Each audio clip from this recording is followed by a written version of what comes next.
اللہ تعالیٰ نے یہ بات فرمائی ہے کہ وہ شخص بڑا کامیاب ہے کہ جو اپنے باطن کو گناہوں سے پاک کر لیتا ہے۔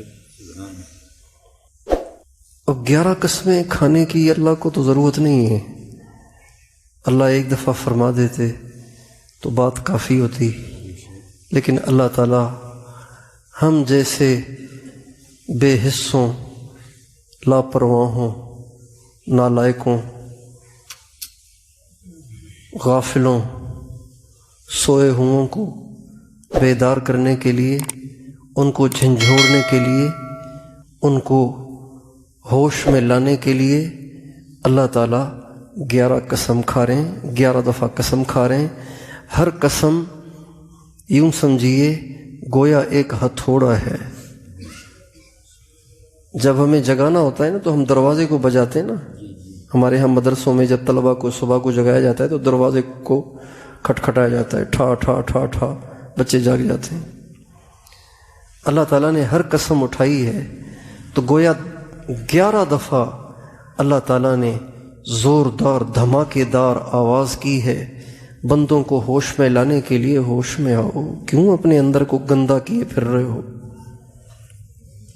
کیوں اپنے اندر کو گندا کیے پھر رہے ہو؟ پاک کرو اسے، صاف کرو اسے۔ تو 11 دفعہ اللہ تعالیٰ نے قسم کھائی ہے۔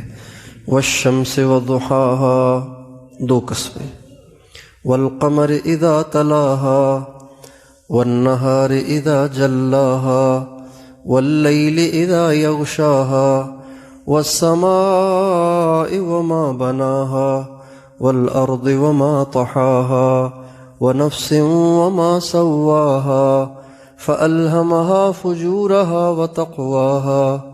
یہ 11 قسمیں ہو گئیں۔ آگے فرماتے ہیں قد افلح من زکاها وقد خاب من دساها۔ 11 قسمیں کھانے کے بعد بھی اللہ تعالیٰ نے صرف افلح نہیں فرمایا، قد لگا کے اس کو گویا 12ویں قسم بنا دیا۔ قد کا معنی ہے تحقیق، پکی بات ہے، کوئی شک کی گنجائش نہیں، یہ ہے قد کا ترجمہ۔ قد افلح من زکاها وقد خاب من دساها، پاک کامیاب ہو گیا وہ شخص جس نے اپنے اندر کو گناہوں سے پاک کر دیا، اور ناکام ہو گیا وہ شخص جس نے اپنے اندر کو گندا کر دیا۔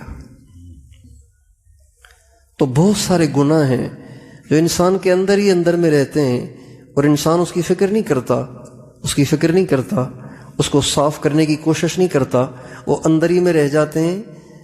ظاہر میں وہ عبادتیں کر رہا ہوتا ہے، ظاہر میں وہ دین پڑھا رہا ہوتا ہے، ظاہر میں وہ دین کی جد و جہد اور کوشش کر رہا ہوتا ہے، لیکن وہ اندر کے کیڑے اس کو اندر سے کاٹ رہے ہوتے ہیں، وہ دیمک اندر سے اس کو کھوکھلا کر رہی ہوتی ہے، یہاں تک کہ موت کے بعد جب اللہ کے سامنے پیشی ہوتی ہے اور اندر باہر کو نکال کے سامنے کیا جاتا ہے تو اس دن انسان پچھتائے گا کہ ہائے یہ میں نے کیا کیا۔ کل قیامت کے دن کچھ لوگ ایسے ہوں گے جو بغیر حساب کے جنت میں جائیں گے، کچھ ایسے ہوں گے جو بغیر حساب کے جہنم میں جائیں گے۔ کافر بغیر حساب کے جہنم میں جائے گا، اور اعلیٰ درجے کے جو اہل اللہ ہوں گے، اعلیٰ درجے کے اہل اللہ، وہ بغیر حساب کے جنت میں جائیں گے۔ اب باقی رہیں گے میرے آپ جیسے، ان کے لیے محشر کا میدان قائم ہوگا، عدالت اور کچہری قائم ہوگی، اللہ تشریف لائیں گے، فرشتوں کا جھرمٹ ہوگا جس میں عرش اتارا جائے گا۔ یوم تشقق السماء بالغمام ونزل الملائکۃ تنزیلا، فرشتے جوک در جوک اتریں گے اور اللہ کے عرش کو گھیرے ہوئے ہوں گے، اور میزان کو قائم کیا جائے گا۔ ایک پلڑا نیکیوں کا ہوگا، ایک پلڑا برائیوں کا ہوگا۔ میرے آپ جیسے گرے پڑوں کو بلایا جائے گا، ان کے اعمال نامے کھولے جائیں گے، نیکیوں کو ایک طرف، برائیوں کو ایک طرف رکھا جائے گا۔ جس کی نیکیاں زیادہ وہ جنت میں، جس کی برائیاں زیادہ وہ جہنم میں۔ بڑے درجے کے جو اولیاء ہوں گے وہ بغیر حساب کے جنت میں جائیں گے، جو گرے پڑے لوگ ہوں گے وہ ان کو محشر میں اکٹھا کیا جائے گا، ان کا حساب ہوگا۔ تو اس میں جن لوگوں نے جہنم میں جانا ہے اس میں زانی ہوں گے، شرابی ہوں گے، حرام خور ہوں گے، سود خور ہوں گے، ماں باپ کے نافرمان ہوں گے، اور اہل دین کا مذاق اڑانے والے ہوں گے، اوروں کے حقوق کھانے والے، دبانے والے ہوں گے، یہ سارے ہوں گے اس میں۔ لیکن سب سے پہلے یہ سوچئے گا، سب سے پہلے جن کو جہنم کی خوشخبری سنائی جائے گی، سب سے پہلے جن کو جہنم میں اوندھے منہ پھینکنے کا فیصلہ سنایا جائے گا، وہ زانی نہیں ہوگا، شرابی نہیں ہوگا، سود خور نہیں ہوگا، ایک عالم ہوگا، ایک شہید اور مجاہد ہوگا، اور ایک سخی ہوگا۔ کیوں؟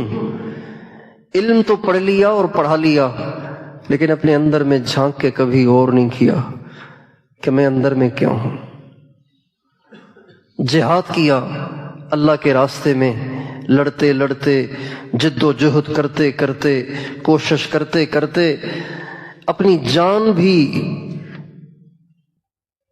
خرچ کر دی، لیکن اندر میں جھانک کے نہیں دیکھا، اس لیے دوزخ میں جائے گا سب سے پہلے۔ اور دوسرا سخی، مال بہت لگایا، بہت لٹایا، بڑی غریبوں کی دعائیں لیں، بڑی غریب مسکینوں کی دعائیں لیں، بڑے مریضوں کے علاج کرائے، بڑے لوگوں کے بجلی کے بل بھرے، اور بڑے لوگوں کے گھر راشن پہنچائے، لیکن اپنے اندر میں جھانک کے نہیں دیکھا، اندر گندگیوں سے بھرا ہوا تھا، اس کا علاج ہی نہیں کیا، اتنی لمبی زندگی گزار کے آیا، اندر کا علاج ہی نہ کیا، لہٰذا دوزخ میں جائے گا، اور سب سے پہلے ان کو بھیجا جائے گا۔ اور اللہ تعالیٰ یہ نہیں فرمائیں گے دوزخ میں پھینک دو، فرمائیں گے اوندھے منہ پھینکو ان کو۔ یہ بھی ایک عذاب کی شدت ہے، اوندھے منہ پھینکا جانا، گھسیٹ کر اوندھے منہ۔ یا اللہ عالم ہوں، کہیں گے جھوٹ بولتے ہو۔ یا اللہ میں تو شہید ہوں، سب کچھ لگا دیا تیرے نام پہ، جھوٹ بولتے ہو۔ یا اللہ سارا مال لٹا دیا، فرمائیں گے جھوٹ بولتے ہو، دفع کرو ان کو، اور ان کو اوندھے منہ دوزخ میں ڈالا جائے۔